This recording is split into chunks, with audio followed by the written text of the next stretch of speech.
I try to do as much work as I can by hand on the homestead, and as far as moving from point A to point B, I try to go on foot as much as possible. But you can see it's a pretty big area here, and eventually it just takes up too much time to keep walking back and forth, especially if I got to carry a bunch of tools and things like that, or haul firewood. So at some point you need machinery.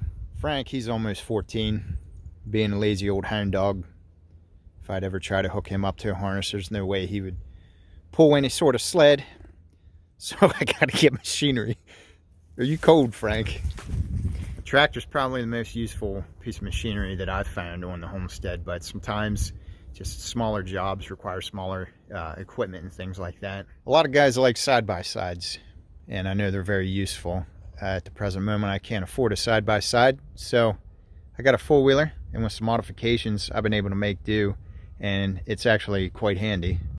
Just a few pieces of wood, you can build your little shelves on the front, and then modify here for the chainsaw. Little gap there. Bar just fits down nicely in. Space them wide enough I can fit gas, bar oil, chains, a number of different tools, things like that.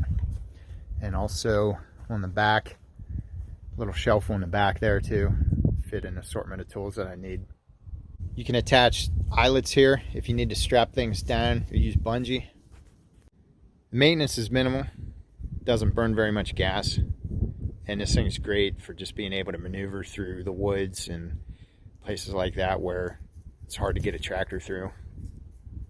And if you need even more room than that, you can hook up a lawnmower cart. You can fit firewood. You see I got tools in there too.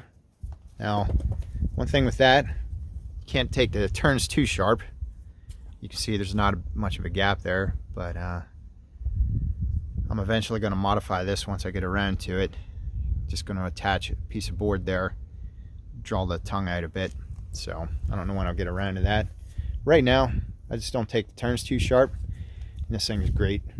This four-wheeler's old as the hills, and everybody buying side-by-sides now, you can find used four-wheelers relatively cheap. And yeah, you just get some boards, modify it, paint it up, and this thing's great.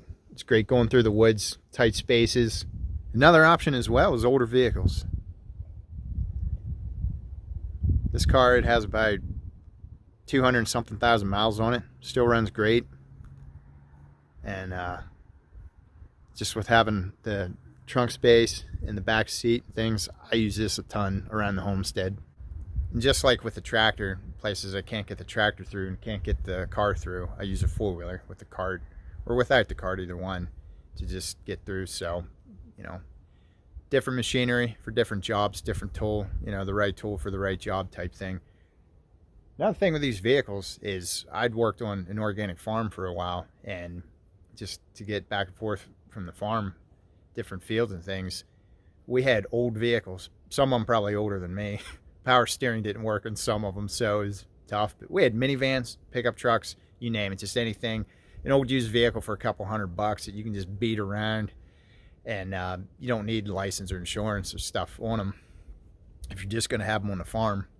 Or maybe you could get farm tags. I know some states have the option to get a farm tag, and then it's just minimal insurance and things like that. You can have them more beat up than what your normal vehicle that you drive day to day would be. But yeah, anyways, just minimal amount of money. I know a lot of times people get into farming and homesteading and they think that they got to buy an $80,000 freaking Denali, and you don't need to do that. You can find used stuff. Right now, used vehicles are a lot pricier because of this whole chip shortage than what they normally were, but prices ever go back down, or you can just find a good deal that you just kind of maybe modify a few things, or you know, maybe somebody's wanting rid of it because it won't pass inspection on the road, and you're not going to bring it on the road, just have it on the farm. Just get something like that. You can throw firewood in it, maybe take the back seat out, just kind of use your imagination and just adapt. And you'd be surprised that, you know, maybe down the road you can buy fancy equipment, things like that, but for the time being, you can make do if you just apply a little ingenuity to things.